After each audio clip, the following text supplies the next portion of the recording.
Isabel and I am an embroidery artist. I stumbled upon embroidery during my university years and I was entirely drawn to this art form. I love that I am able to add my own touch to everyday items such as bags and clothes. Eventually, when I graduated, I took a leap of faith to do embroidery full-time. I now create a wide range of bespoke embroidered gifts for my clients and teach embroidery to others as well. Embroidery is extremely therapeutic for me.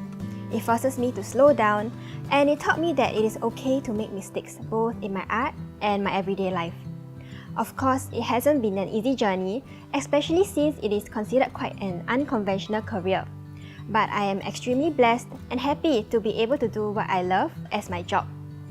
Many of us have been stuck at home a lot recently, and it can get boring facing the same four walls every day.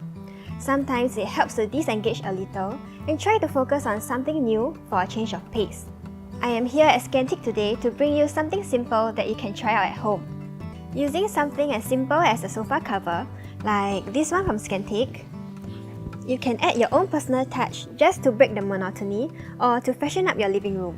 If you have a SCANTEAK sofa and want to embroider on your own sofa cushions, you can always remove your covers and work on them too. I tend to lean towards minimalist designs and neutral earth tones for my art. I like to embroider things related to nature, especially flowers and plants. Since SCANTEAK's furniture designs are clean and simple and made of thick wood, our brands match very well together.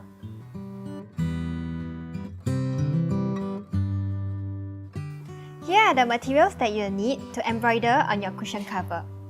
Firstly, you'll need an embroidery hook to hold the fabric. I am using an 8-inch one here. You also need some embroidery thread and an embroidery needle or chenille needle. I am using DMC brand for both needle and thread. Optional, but if you need some help to thread your needle, you can also use needle threaders like this. This is how they look like. I am selling hook, needle and needle threader on my website. So if you need any additional materials, you can always head over there to purchase. For thread, you can find them at major local art stores. They have a wide selection for you. This will be the design that I'm doing today. I'm going to show you how to stitch these simple floral monograms. The one that I have here is the letter L, and the one that I'll be working on later will be the letter I. I have already drawn on the design with a pencil. You can also use a water-soluble marker or a chalk pencil like this. You can find a font that you like online, print it out according to the size of your cover, and trace it or draw it on the fabric. Okay, so let's attach our hook to the fabric and get started. So you want to put the inner hook inside the fabric cover. Align it to the middle where your drawing is. And then place the outer one above it and press it down firmly. You can tighten the screw as well.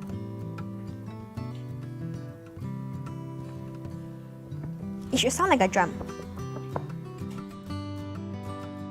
I'm using a brown for the outline of the letter. So I'll just pull out the thread, a suitable length, and snip off.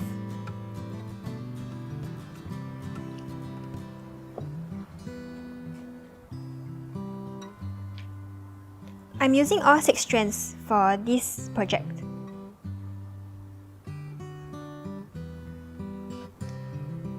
I'm going to tie a knot over here, and you can double knot if you like.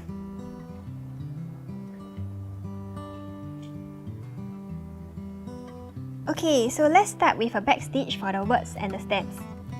First, push your needle up from the end of the line. Then, push your needle back down a stitch length away. Next, bring your needle back up another stitch length away, leaving a gap in between. Then, you want to push your needle back down to connect both stitches.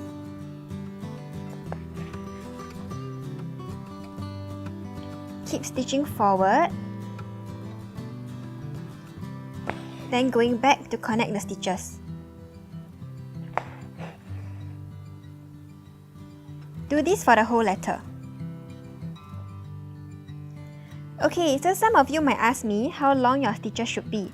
So this is really up to personal preference, and I usually alter it according to the size of the design. So for this design, since it's a bit bigger, I like to do stitches about 1 cm length.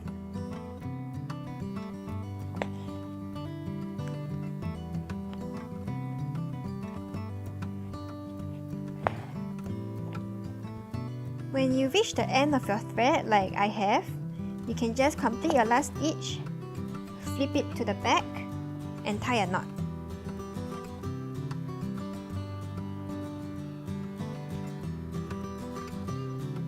You can snip the excess away.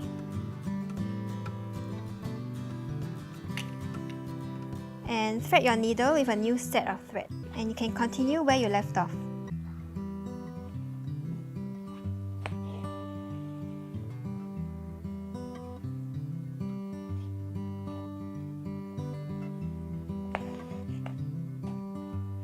Okay, now the letter is done, and you just have to tie a knot again at the back.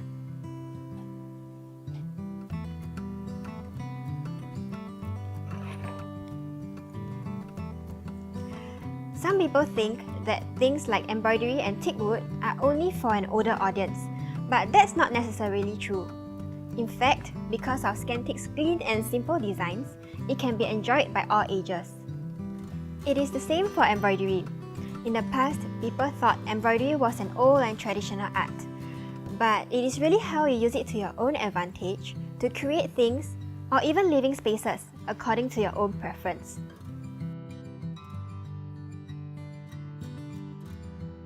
Okay, so now let's do the stems.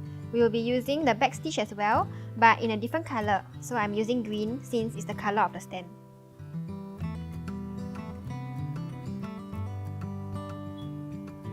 Thread your needle again and tie a knot.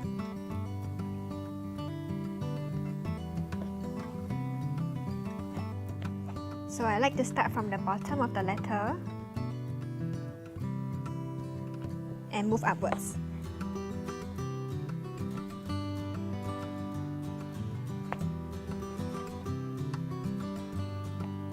Remember that we are using the same technique that we used for the outline of the letter.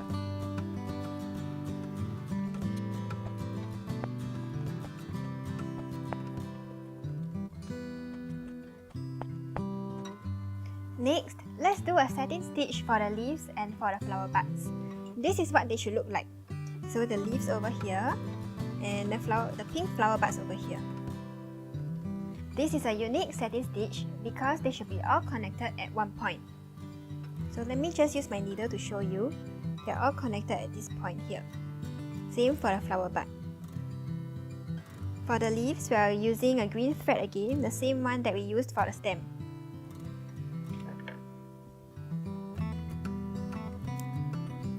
Okay, so let's start with the leaf. First, create one stitch down the middle of the leaf.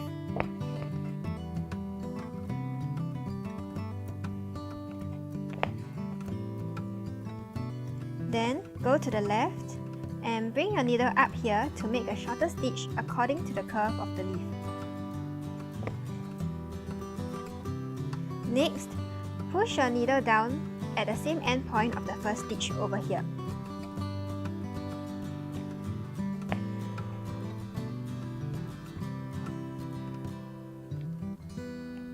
Repeat the same on the right, creating a shorter stitch that ends at the same end point. You'll then have 3 stitches ending at the same point over here, thus creating a leaf. Do this for the rest of the leaves as well.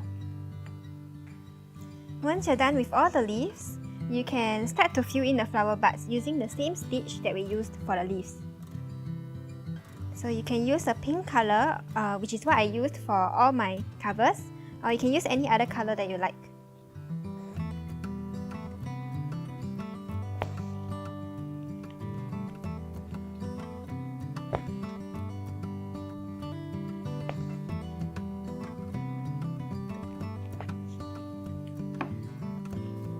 Finally, let's do more satin stitches for the fully bloomed flower. So the satin stitches for this flower are all separated and are not connected to one point like the flower buds and the leaves. So if you see here, the leaves are all connected to one point, and for the flower buds as well. But for the petals and the center of the flower, they are all separated. For the center of the flower, you want to use a contrasting color, so I'm using white to contrast with the pink. But you can also use brown or yellow. First, for the center of the flower, create one stitch down the middle.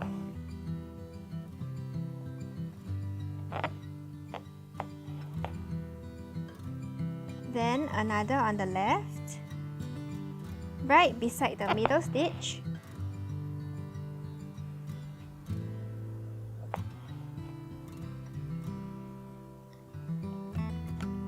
And another on the right.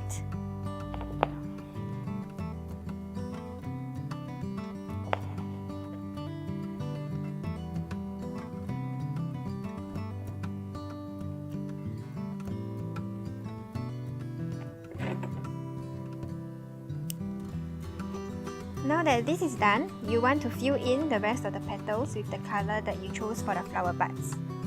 So I'm using this pink over here.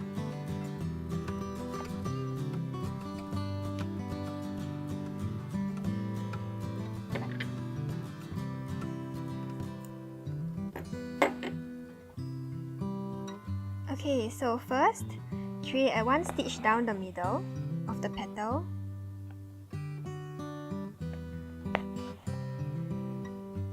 Then create a stitch that is along the curve of the petal, right beside the middle stitch. Remember that they are all separate stitches and not connected.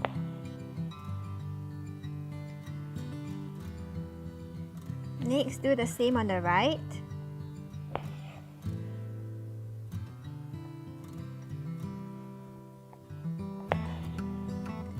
And then the left again and the right again.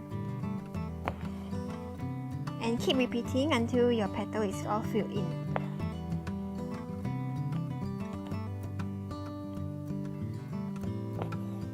I am making stitches back and forth because I find that it is easier to gauge and create a more balanced shape this way.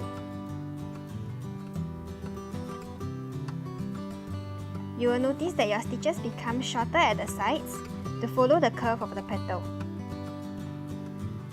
Just continue doing this for the rest of the flower petals.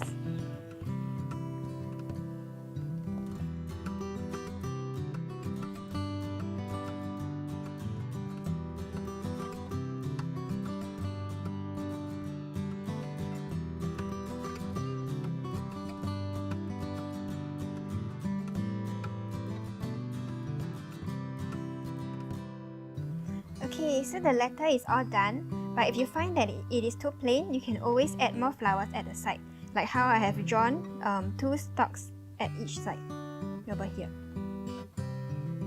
I am going to continue to add the flowers beside the letter, and I will show you once I'm done.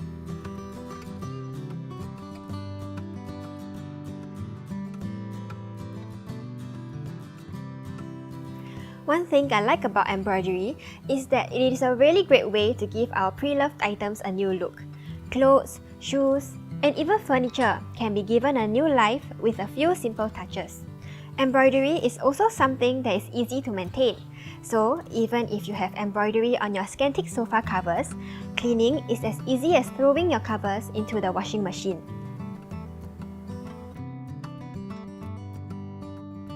And yay, I'm done!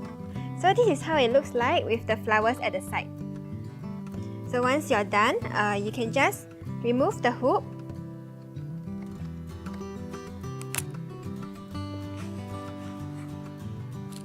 Put it one side. And fit your cushion in. So there will be some hoop marks over here, but don't worry because they will just go away on its own. If you're very bothered by it, you can always lightly iron. At a time like this, when many of us are still stuck at home, this is a fun little project to do together and appreciate the little things with the ones we care about. I hope you had fun with this tutorial today. If you have any questions, feel free to DM me on Instagram.